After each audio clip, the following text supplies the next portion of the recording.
NBA Pick'em team win totals. Predict how many wins each NBA team will have for this season, and you've got a chance to win $1 million. Head to NBA.com/Pick'em today to make your picks and for all the rules.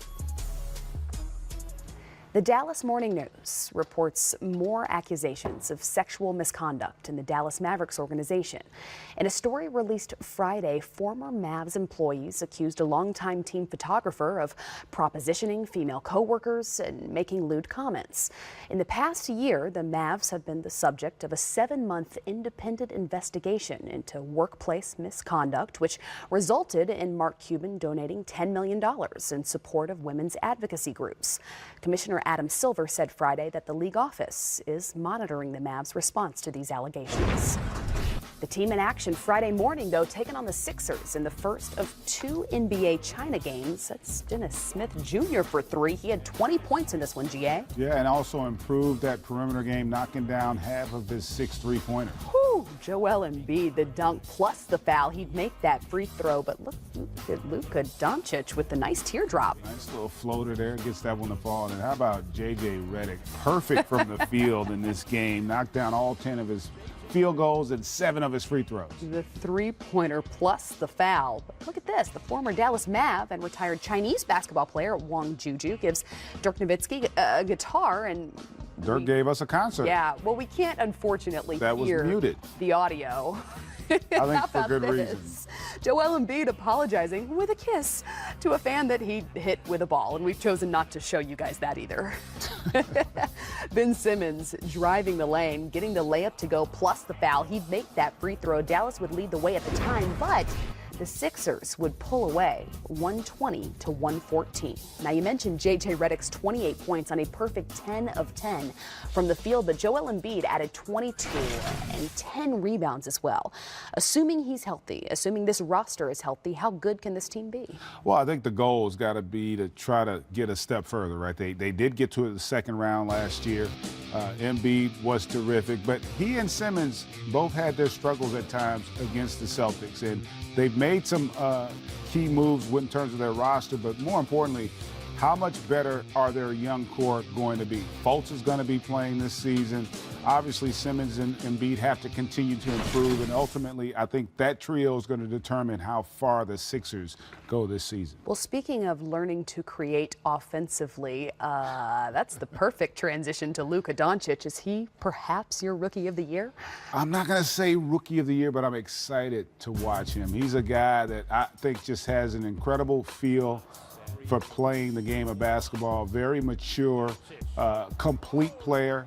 Can find people, can shoot it, rebounds it well, does all. He's a basketball player, and I think he's going to fit in nicely alongside Dennis Smith Jr. And already has professional experience as well. As the highlights continue, in their third matchup of the preseason, the Toronto Raptors playing host to Melbourne United, the reigning National Basketball League champions. This one, though, with no Kawhi Leonard, no Kyle Lowry, right behind the back, and for 3, Toronto up 12-7. Then Green driving in for the easy layup here. Toronto taking an early and large lead, 21-7. You don't normally see Danny Green shooting shots in the paint, but able to knock that one down. Norman Powell. Oh, we do see that. All right. How about another one? There it is with the fake and throws it down yet again. Toronto leads the way 57-39 at the half.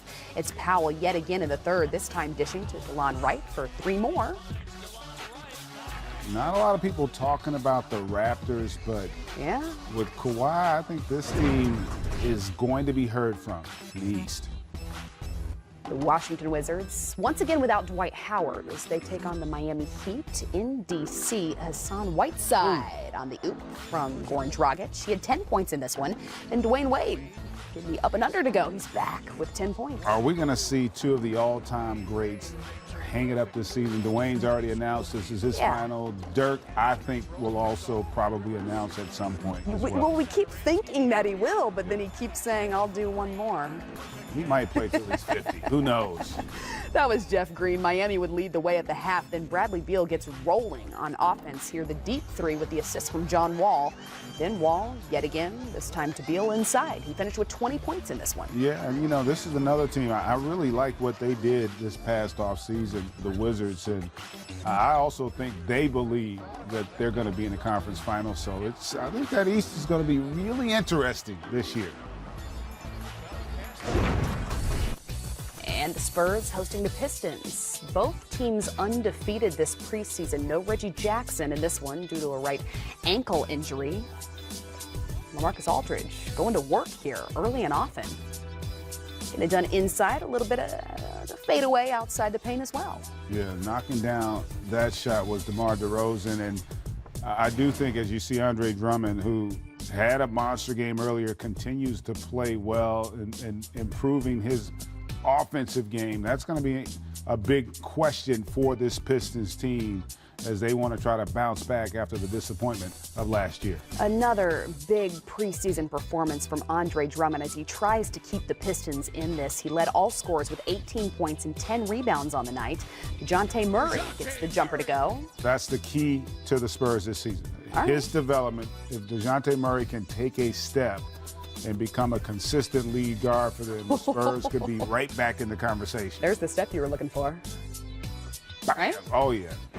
No doubt about the athleticism. Well, after the break, the preseason highlights continue as the Timberwolves try to rebound from a loss against the Clippers Wednesday, taking on the Thunder. And while the Knicks are 2-0 in the preseason, the Pelicans are 0-2. They're going to look to rebound as well. The starters answer the 50 burning questions about the upcoming season. Monday at 5:30, they'll discuss and, of course, debate who the Warriors' biggest challenger may be in the West. Don't miss it. It's right here on NBA TV. The Timberwolves looking to get back on track, taking on the Thunder without Russell Westbrook, but Paul George does make his preseason debut and was looking pretty good as well. 13 of his 23 points in the first quarter, GA. Yeah, I think he's going to be a lot more comfortable this season. Huge transition a year ago, and he's coming out all smiles right now. The Thunder newcomers, though, making an impact as well. Dennis Schroeder driving, finding Nerlens Noel for the slam. He had 12 points and 9 rebounds. Look, two guys I think that are going to be counted on heavily if the Thunder want to rebound and have a little bit more success come postseason. Steven Adams dominating the offensive glass. He had 14 points, 13 rebounds, and 7 of them were offensive rebounds at the half. Karl Anthony Towns, though, doesn't seem to be scared inside. He had 23 points in this game. Yeah, and the Timberwolves still dealing with a little bit of a soap opera right now with Jimmy Butler and how that's all going to materialize. Noel, yet again, this time with a floater in the paint. The Thunder go on to win it 113-101. And it's preseason game number 3 for each of these teams, but it's 0-2 for the Pelicans. 2-0 for the Knicks. All right, well, this one's at MSG. Anthony Davis, coast to coast, and the finish. Then Alonzo Trier goes behind the back with the handles, drives in the layup plus the foul. He made the free throw, and he's had an impressive preseason thus far. Tim Hardaway Jr. down the lane, the layup plus the foul. He'd make that free throw. Yeah, and the Knicks getting off to a really good start. Nice find there inside to Davis, who's I think going to be in a lot of conversations for MVP this season. All right. Emmanuel Mudiay to Kevin Knox for the dunk. The Knicks would lead the way 62-57 at the half. Mario Hezonja misses the layup, but Noah Vonleh with the putback dunk. And how about a little bit more from Vonleh this time, plus the foul. Attacking the rim, still a young player, really had never come into his own. Maybe this will be the spot that allows him to flourish. Knicks win it 106-100, and the Denver Nuggets are also facing a non-NBA opponent, taking on the Perth Wildcats of the NBL. Now, GA, the Wildcats lost to the Utah Jazz on September 29th by 58 points, but this game would be significantly closer. Yeah, I think they were probably a little embarrassed and going up against a very good Jazz team, and the Nuggets they're not a slouch either. They got a lot of talent, a lot of expectations in the Mile High City this year. Paul Millsap with a two-handed jam. Now, he argued with the ref and ultimately would be ejected from this game. He's never been ejected from any regular season game before, so this still doesn't count. Yeah, I would agree. Wildcats, though, sticking around in this one. Bryce Cotton hits the three. He had 33 points and 5 rebounds. Then Monte Morris with the steal and finishes with the layup. He had 15.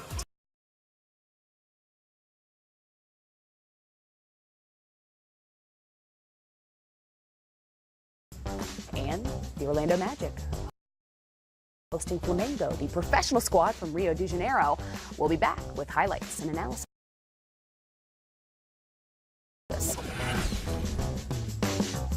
Biggest story of the offseason, obviously LeBron James making the move out to Los Angeles. When you're in LeBron James' Laker team now, we're coming in from door. You're seeing our best shot every time from door because we can't afford to let you hang around now. The most important thing for them, those young guys, right, and you can speak to this, the level of competition that they're getting ready to face every single night. I think LeBron's ready for that. I think Rondo's ready for that.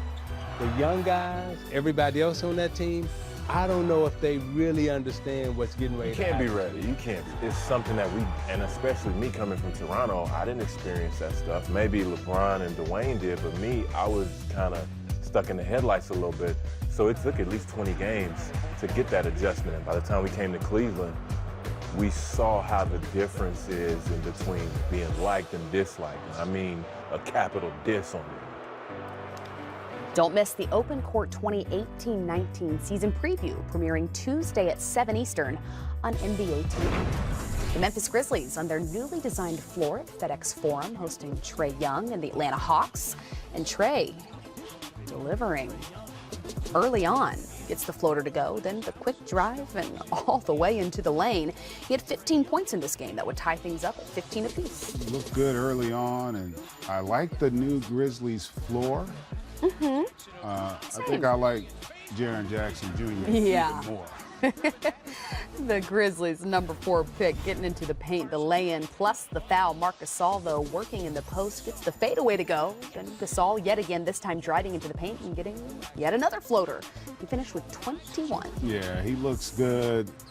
Getting Mike Conley Jr. back also, but how about this play? Look at that. Oh, my goodness. Okay, what's better, the pass or the, between the legs? They both Or the are Miles beautiful. Plumlee finish. You know what? As great as I'm going to give Plumlee the love on that finish. Woo! And the Orlando Magic hosting Flamengo, the team from Rio de Janeiro that has won the Brazilian national championship 5 times. But Mo Bamba showing off his offensive skill set. The drive, the easy basket, then the long two. Then Wes Iwundu pulling up the jumper. Now the ball will bounce back here, but that's why Mo's there. Yeah, the big fella just got to get stronger, but showing the improved range. Yeah. A lot of work this past summer in developing that aspect of his game. So Mo Bamba had 12 points and 9 rebounds in this one, but Aaron Gordon is still a high flyer for those who may have forgotten. The DJ Augustine lob, then the drive inside. And how about this one? Come on. I tell you what, he took a huge step up last year and Got looking like one. he's ready to take another one. He finished with 29 points in this one. And the NBA's preseason continues Saturday with a doubleheader on NBA TV. The Celtics and Cavs tip off at 7:30 Eastern, followed by the Clippers and Lakers at 10. You can get your highlights and analysis on GameTime right here. So, it's no secret that LeBron James is the peak of human physical performance, but he has apparently another gear that he likes to kick it to prior to the preseason. This time, it was in the form of a 2-week cleanse. So, at the buzzer, what did the King have to say about the cleanse? I did a 2-week cleanse, and I gave up a lot of things for 14 days, and Tuesday night was my last day, but I waited till last night to start. What are some of the other things you gave up? No gluten, no dairy, no alcohol, no wine, no artificial sugars. What's left? Huh? What's left? In life, air. So what does that leave? Air. I was thinking the same thing, like, oh, okay, whatever he's doing, I probably need to do that. But What do you eat? That's a tough one. Or drink, if not wine. Have you cleansed in this way before? Is there? I took a shower. I shower regularly. I feel really clean. I'm cleansed. Yeah, no, same. The food part, nah. The wine, definitely. I try and do like water during the day. I drink water every day. I like it flavored with wine. Oh, right, A little bit. same. Yeah, you too? Yeah, it is nice. Well, for the picture of health, Greg Anthony and myself, Kristen Ledlow, thank you guys for hanging out with us on a 12 Have you game night in the cleansed? preseason. Is a better question. I'm planning on starting it Oh, Monday. Monday. Is what I'm thinking. Monday.